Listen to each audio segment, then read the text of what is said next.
Hello my dear friends, I am Tamanna और आज हम यहाँ पे सीटेट पेपर का पैटर्न और स्ट्रेटजी डिस्कस कर रहे हैं ताकि आप भी मेरी तरह फर्स्ट अटैम्प्ट में एक अच्छे स्कोर से आप सीटेट पास करें। ठीक है, तो सबसे पहले देखते हैं सीटेट पेपर 1 का और 2 का पैटर्न। यानी कि सीटेट पेपर है वो 2 लेवल्स में होता है, सीटेट पेपर 1 और सीटेट पेपर 2।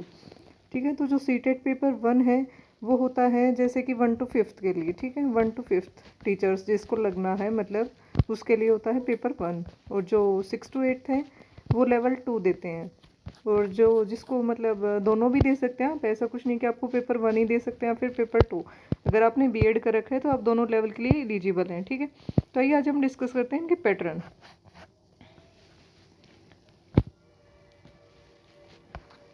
सबसे पहले आती है आपकी सीडीपी और चाइल्ड डेवलपमेंट एंड पेडागोगी, वो आती है 30 नंबर की। फिर आती है आपका हिंदी 30 नंबर का, इंग्लिश भी 30 नंबर का, मैथ भी 30 और ईवीएस भी 30। यानी कि टोटल आपके 5 सब्जेक्ट हैं जिसमें से आपको 30 नंबर हर एक सब्जेक्ट को मिलेंगे। ठीक है, टोटल है 5 और ईच सब्जेक्ट पड़ेगा आपको 30 नंबर का। यानी कि आपको 30 नंबर का एक सब्जेक्ट आएगा। उसमें 30 नंबर में क्या क्या होगा, 15 नंबर की तो आपकी होगी पेडागोगी, यानी कि बच्चों को कैसे पढ़ाते हैं वही आएगा। अब देखिए, आपको कोई भी सिचुएशन दे देंगे, जैसे कि आपकी क्लास में मतलब डाइवर्सिटी वाले बच्चे हैं, जैसे कि कोई पिछड़े वर्ग का है, कोई मतलब अच्छे लेवल का बच्चा है, कोई है मंदबुद्धि बच्चा है, किसी का आई साइट वीक है, तो आप उन सब बच्चों को एक ही क्लास में डील कैसे करेंगे। ठीक है, एज ए टीचर। तो उसी के बेसिस पे आपके क्वेश्चन पूछे जाते हैं। मैंने कुछ भी वीडियो मतलब थोड़े दिन पहले भी प्रोवाइड करी थी जब मैं खुद भी तैयारी कर रही थी सीटेट की, तो तभी मैंने वीडियो डाले थे प्रीवियस ईयर कुछ रिलेटेड, ताकि आप उनका एक बार मतलब देख लीजिए। ऐसा कुछ नहीं है कि मतलब आप मेरे चैनल पे मतलब विजिट एक बार कर सकते हैं अगर आप चाहें तो। उसके बाद मैं प्रॉपर वीडियोज़ डालना प्रोवाइड करूँगी आपके लिए। ठीक है, अब ऐसे ही है हिंदी में क्या आएगा, मतलब पैराग्राफ आएगा एक तो पैराग्राफ आएगा और एक आएगी पोयम। ऐसे इंग्लिश में 15 नंबर की तो पेडागोगी और 15 नंबर में एक पैराग्राफ और एक पोयम। यहाँ पे देखिए, आपके लिए सबसे अच्छा फ़ायदा ये है कि हिंदी और इंग्लिश में कोई भी ग्रामर पोर्शन नहीं है। ग्रामर पोर्शन आता है तो वो मुश्किल से 2 या 3 नंबर का ही आता है। ठीक है, और जो मतलब क्वेश्चंस हैं वो खाली पैराग्राफ या फिर पोयम के बेसिस पे ही आपसे पूछे जाएंगे, तो आपके लिए सबसे मतलब प्लस पॉइंट है मेरे हिसाब से तो। ठीक है, उसके बाद आता है आपका मैथ। अगर आपका मैथ ज़्यादा स्ट्रॉन्ग नहीं है तो भी आप प्लीज़ टेंशन मत लीजिए। 15 नंबर की आपकी पेडागोगी आएगी और 15 नंबर का ही आपका मैथ आएगा, और मैथ भी काफ़ी बेसिक लेवल का आएगा। देखिए, खुद मैं मतलब बायो यानी कि मेडिकल लाइन से थी, यानी कि मेरे पास बीएससी में बायो थी। ठीक है, तो फिर मेरा भी मैथ इतना अच्छा नहीं था, फिर भी मैंने 25 स्कोर किया आउट ऑफ 30 पेपर 1 में। ठीक है, आप मेरी मार्कशीट देख सकते हैं मेरे चैनल पे, दूसरी वीडियोस में मैंने प्रोवाइड कर रखी है मार्कशीट, वहाँ से आप एक बार चेक कर लीजिएगा। तो जब मैं कर सकती हूँ तो आप भी डेफिनेटली कर सकते हैं। तो अपने ऊपर कॉन्फिडेंस रखिए, सबसे मेन बात तो वही है कि आप अपने ऊपर मतलब कॉन्फिडेंस रखिए कि आप कर सकते हैं। इसके बाद ईवीएस में है, ईवीएस में भी यही है, 15 नंबर का आपका थ्योरी पोर्शन और 15 नंबर का आपका मतलब पेडागोगी ही आएगी। ठीक है, अब देखिए, अगर आप मतलब बिल्कुल ऐसे माने तो 75 नंबर यानी कि 75 तो आपको पेडागोगी ही स्कोर करवा रही है। ठीक है, तो देखिए गाइज, अगर आप पेडागोगी में अगर 65 भी स्कोर कर रहे हैं, ये एक एवरेज स्कोर है। मैं आपको अपने चैनल पे सारी वीडियोस प्रोवाइड करवाऊंगी इसके रिगार्डिंग। ठीक है, अगर आप मान लीजिए 15, ये तो हो गए सारे पेडागोगी के नंबर 65।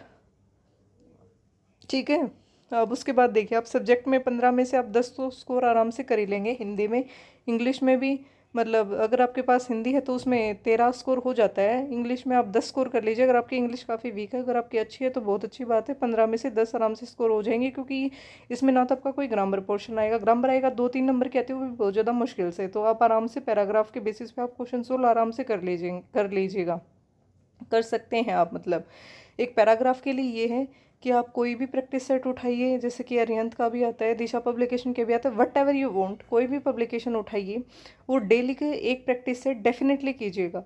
थोड़े दिन बाद आप देखेंगे कि आपकी स्पीड काफ़ी ज़्यादा इंक्रीज़ हो रही है। पैराग्राफ हर बार नया आता है सीटेट के पेपर में, ऐसा नहीं है कि रिपीटेड होता है। ठीक है, पर पैराग्राफ की जितनी ज़्यादा आप प्रैक्टिस करेंगे उतनी ज़्यादा आप पाएंगे कि आप पहले जैसे किसी पैराग्राफ को करने में 10 मिनट लगा रहे हैं, तो अगली बार आप उसे 5 मिनट में कर सकते हैं या फिर 7 मिनट में करेंगे। रिपीटेडली अगर आप प्रैक्टिस करेंगे तो ईजिली हो जाएगा। ठीक है, इसके बाद मैथ में भी आप 10 नंबर मान के चलिए, बहुत ज़्यादा अच्छे लेवल का मैथ नहीं आता है, बहुत ही ज़्यादा बेसिक है। ठीक है, ईवीएस भी ऐसे ही है, उसमें भी अगर आप 10 स्कोर करेंगे तो ये हो जाएगा 118 टोटल स्कोर।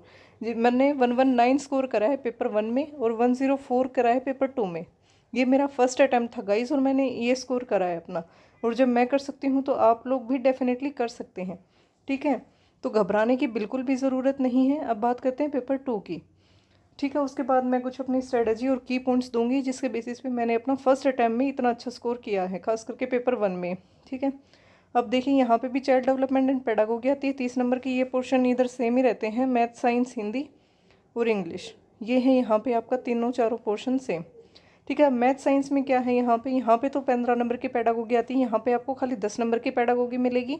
20 नंबर का आपका सब्जेक्ट होगा। अगर आपके पास मैथ साइंस था बीएससी में या फिर बैचलर डिग्री में, आपने मतलब जो भी किया है आपने बैचलर किसी भी उससे सब्जेक्ट से, किसी भी स्ट्रीम से, तो आपको 20 नंबर का सब्जेक्ट मिलेगा और 10 नंबर की आपको पेडागोगी मिलेगी। यानी कि साइंस में भी 10 नंबर की पेडागोगी और 20 नंबर का सब्जेक्ट, ऐसे ही मैथ में 20 नंबर का सब्जेक्ट और 10 नंबर की पेडागोगी।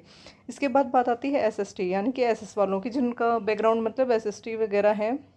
ठीक है, यानी कि जिन्होंने बीएड वगैरह कर रखा है, तो उनका 60 नंबर का आएगा एक टोटल, यानी कि इसमें डिवाइड नहीं होगा कुछ भी। 60 नंबर में उनका ज्योग्राफी, हिस्ट्री, पॉलिटी, वो जो जो भी हैं वो सारी चीज़ें मतलब आती हैं उसमें। यहाँ पे भी 40 नंबर का सब्जेक्ट और 20 नंबर की यहाँ पे भी पेडागोगी है। तो आप अगर नोटिस करेंगे तो देखिए इधर 60 नंबर तो फिर भी पेडागोगी गेन करती है। इधर आपके 60 नंबर पेडागोगी के हो गए। और इधर देखिए इसमें जो पेपर 2 में है, यहाँ पे थोड़ा सा मैथ अच्छे लेवल का आता है। ठीक है, और जो मतलब साइंस तो है वो तो 10 तक की आती है। मैथ भी वैसे तो 10 तक की आता है, पर पेपर 1 से थोड़ा सा हाई मैथ हो जाता है इधर, ये है। अगर आप मतलब अच्छे से स्कोर करेंगे तो भी डेफिनेटली कर सकते हैं। मेरा स्कोर था मैथ में 17 था यार मेरा, मतलब पेपर थोड़ा सा छूट गया था ये, इसकी वजह से मेरा मैथ इतना मतलब थोड़ा सा रह गया। नहीं तो मतलब मुझे उम्मीद थी कि मैं साइंस से भी ज़्यादा अच्छा परफॉर्म मैथ में करूँगी। मतलब साइंस में मेरे शायद 19 या फिर 20 हैं, वो भी थोड़ा सा एक दो क्वेश्चन तो शायद मतलब मिस्टेक से गलत हो गया मेरा। ठीक है, पर मैथ मतलब मुझे लग रहा था कि मैं 25 इसमें भी आराम से स्कोर कर लूँगी, क्योंकि मैंने मैथ को अच्छा खासा टाइम दिया था।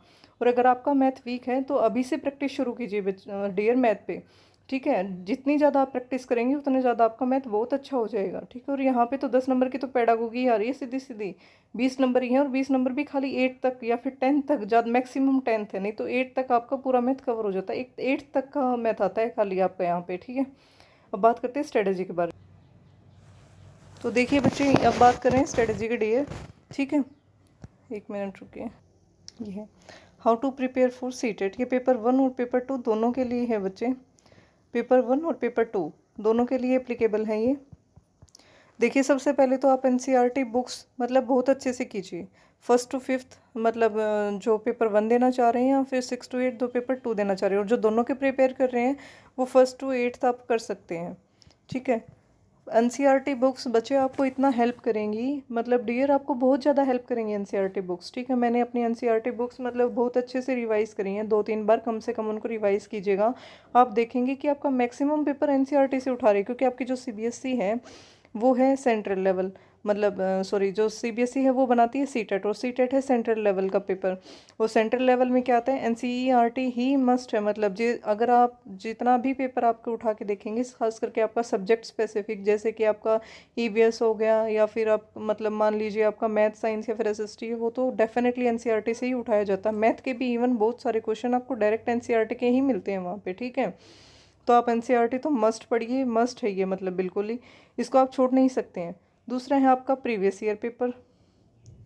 प्रीवियस ईयर भी मतलब आप यूँ लगा लीजिए कि आपको पेपर का पैटर्न पता होना चाहिए बच्चे सबसे पहले तो। ठीक है डियर, तो सबसे पहले आप क्या करेंगे कि आप कोई भी प्रैक्टिस सेट उठाइए, या फिर आप ये आपके पास अवेलेबल नहीं है तो आप नेट से डाउनलोड कीजिएगा आपके प्रीवियस ईयर पेपर्स को। उसके बाद आप उन पे मतलब पहले सबसे पहले आप क्वेश्चंस देखिए कि क्वेश्चंस किस टाइप के आ रहे हैं, कौन से टॉपिक से आ रहे हैं, मतलब आप कर सकते हैं कि नहीं कर सकते हैं।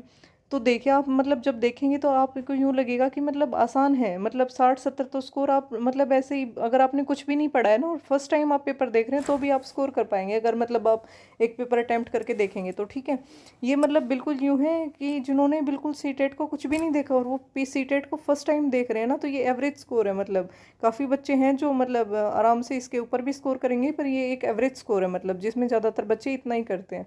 ठीक है, जब मैंने फर्स्ट टाइम दिया था तो मेरा भी 75 ही स्कोर था। देखिए यहाँ पे मुझे बढ़ा चढ़ा के बोलने में या फिर और कुछ करने में मेरा कोई बेनिफिट नहीं है, तो मैं आपको वही चीज़ें बता रही हूँ जो मैंने खुद ने ट्राई करी हैं और खुद के ऊपर अप्लाई करी है मैंने, क्योंकि मेरा फर्स्ट अटैम्प्ट में मैंने क्लियर किया है। ठीक है, पेपर 1 में है मेरे 119 और पेपर 2 में है मेरे 104, यानी कि 104 नंबर है। ठीक है। तो मैं वही स्ट्रेटजी आपके साथ डिस्कस कर रही हूँ। तीसरा एक की पॉइंट है, मोस्ट इम्पोर्टेंट है बच्चे, आपकी प्रैक्टिस। जितना ज़्यादा आप प्रैक्टिस करेंगे उतना ज़्यादा आप अपने गोल के बहुत ज़्यादा करीब रहेंगे। मैं यूँ नहीं कह रही आप डेली डेली 6-6 घंटे पढ़िए। अगर आप डेली के भी 2-2.5 घंटे या फिर 3 घंटे मैक्सिमम है, अगर आप इतने भी दे रहे हो ना सेल्फ स्टडी को, मतलब आप यूँ लगा लीजिए आप डेफिनेटली क्लियर कर जाएंगे। अगर आप मतलब आप 1-2 बार सीटेट दे चुके हैं और आपका नहीं हुआ है, तो प्लीज़ मेरी एक बार ये स्ट्रैटेजी कम से कम फॉलो करके देखिए। आप अपने अंदर बहुत ज़्यादा चेंज मिलेगा आपको, ठीक है। आपको डेफिनेटली सक्सेस मिलेगी, ठीक है। देखिए बच्चे, ये 3 चीज़ें हैं। सबसे पहले आपकी है एनसीईआरटी। दूसरा है आप प्रीवियस ईयर देखिए, प्रीवियस ईयर के बिना आपको मतलब प्रीवियस ईयर क्वेश्चंस देखिए, एनसीईआरटी देखिए। और तीसरा है मोस्ट इम्पोर्टेंट, प्रैक्टिस कीजिए डेली। देखिए बच्चे, आप मैं अपने चैनल पे भी हर चीज़ प्रोवाइड करवाऊंगी यहाँ से, पर उसके साथ साथ आपको अपनी प्रैक्टिस रेगुलर में करनी पड़ेगी।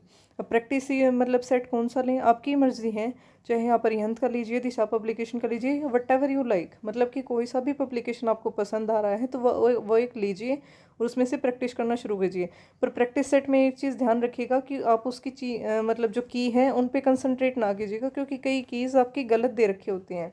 प्रैक्टिस सेट के पीछे या फिर प्रीवियस ईयर के पीछे आपकी आंसर है ना वो गलत मिलते हैं, तो आप उनको कंसंट्रेट ना करें।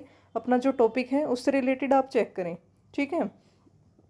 उसके बाद एक मोस्ट इम्पोर्टेंट बात है कि सीडीपी कहाँ से करें, क्योंकि वो मतलब 75 मेजर है पोर्शन पेपर 1 के लिए और 60 के अराउंड है पेपर 2 में। तो देखिए सीडीपी मैं आपको मेरे चैनल पे प्रोवाइड करवाऊंगी अच्छे से, हर एक चीज़ हर एक मटेरियल में प्रोवाइड करवाऊंगी पेपर 1 और पेपर 2 के लिए, ठीक है। वो सबसे बात आती है सीडीपी पोर्शन, उसमें मतलब 6 से 7 या फिर 8, कई बार नंबर 8 तक तो जैसे कि थ्योरीज आती हैं, जैसे कि वाइगोस्की की थ्योरी, प्याजे की थ्योरी। तो ये हैं, ये थ्योरीज काफ़ी इंपॉर्टेंट है बच्चे, तो ये इनको आप मस्ट कीजिएगा, ठीक है। इसके बाद सीडीपी या फिर पेडागोगी बहुत मुश्किल नहीं आती है। आपको ये पूछेंगे जैसे कि दृष्टिबाधित बच्चा है आपकी क्लास में, तो उसके लिए आप क्या करेंगे, मतलब उसे मतलब सबसे पीछे बैठने के लिए कहेंगे, या फिर उसे आप यूँ कहेंगे कि आप कोई दूसरा स्कूल ज्वाइन कर लीजिए जो इन्हीं चीज़ों के लिए स्पेसिफिक है, ठीक है। तीसरा ऑप्शन देंगे आप कि मतलब उसको आप आगे बिठाएंगे ताकि वो अच्छे से आपको सुन सके और अपनी चीज़ों को मतलब अच्छे से नोट डाउन कर सके वो उधर ही। या फिर चौथा पोर्शन है कि आप उसको क्लास के बाहर निकाल देंगे। तो ये हैं 4 पोर्शन। तो आपको सबसे बेस्ट ऑप्शन है, देखिए पेडागोगी में कोई भी क्वेश्चन मतलब कोई भी आंसर परफेक्ट नहीं होता है, उनमें 4 में से एक आपको बेस्ट चुनना होता है। हो सकता है कई बार 2 ऑप्शन भी आपको बिल्कुल सही लगे, पर जो बेस्ट ऑप्शन है वही राइट ऑप्शन होगा, ठीक है। उसके बाद आपको क्या करना है कि सभी बच्चों को इक्वली लेना है। ये मैं आपको मतलब खाली पेडागोगी का पोर्शन समझा रही हूँ कि ऐसे ऐसे क्वेश्चन आएंगे। वैसे मैं डिटेल में वीडियोस बनाऊंगी फर्दर भी, एक बुक्स के लिए भी स्पेसिफिक वीडियो फिर से बनाऊंगी कि हर एक सब्जेक्ट पे पर्टिकुलर आप अलग अलग से कैसे, मतलब इस सब्जेक्ट के लिए ये वाला पोर्शन, इस सब्जेक्ट के लिए ये वाला पोर्शन। मैंने अपने चैनल पे अपनी मतलब जो मेरा सर्टिफिकेट है या फिर जो मेरी मार्कशीट कह सकते हैं आप, वो मैंने अपलोड कर रखी है। आप चाहें तो एक बार वहाँ पे विज़िट कीजिए, मेरी वीडियोस को देखिए, ठीक है।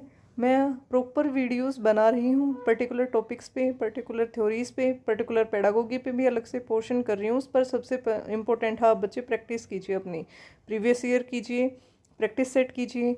एक अरिहंत पब्लिकेशन की ली थी मैंने, तो आप चाहे कोई भी पब्लिकेशन लीजिए। मैं ऐसे मतलब यूँ नहीं करी कि वही बुक बेस्ट है, बुक हर एक अपने आप में बेस्ट ही होती है। आपको कौन सी पसंद आती है, मतलब आपको उसकी लैंग्वेज कैसी लगती है, आप कौन सा मीडियम लेना चाहेंगे, वो सभी आप अपने अकॉर्डिंग डिसाइड कर सकते हैं। और एक बात बोल, लैंग्वेज 1 और लैंग्वेज 2 ये 2 आपको कंपलसरी ही है, बट ये कंपलसरी नहीं है कि आपको हिंदी लेनी है लैंग्वेज 1 या फिर इंग्लिश ही लेनी है आपको लैंग्वेज 2। आप वट एवर यू लाइक, मतलब आपका आपकी पंजाबी से ही आपकी संस्कृत अच्छी है तो आप हिंदी और संस्कृत को कंबाइन कीजिए, इंग्लिश को आप छोड़ दीजिए, ठीक है। तो ये है, तो ये थी यहाँ की स्ट्रेटजी। तो आज के लिए बस इतना ही डियर। अगर आपको मेरे चैनल पे अगर कुछ पर्टिकुलर पसंद आ रहा है, यानी कि कोई चीज़ मतलब आप मुझे चाहते हैं कि मैं वीडियो बनाऊँ उस चीज़ पे, तो प्लीज़ मुझे कमेंट सेक्शन में बताइए, ठीक है।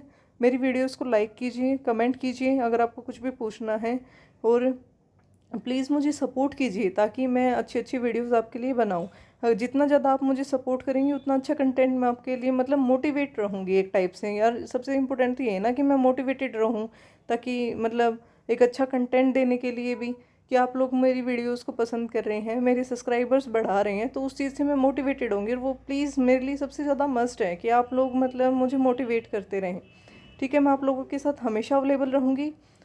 तो ठीक है, आज के लिए इतना ही। Best of luck. For your future and I wish all you gain above 120 at least in your CTET paper. Thank you so much. आज के लिए इतना ही। Bye bye.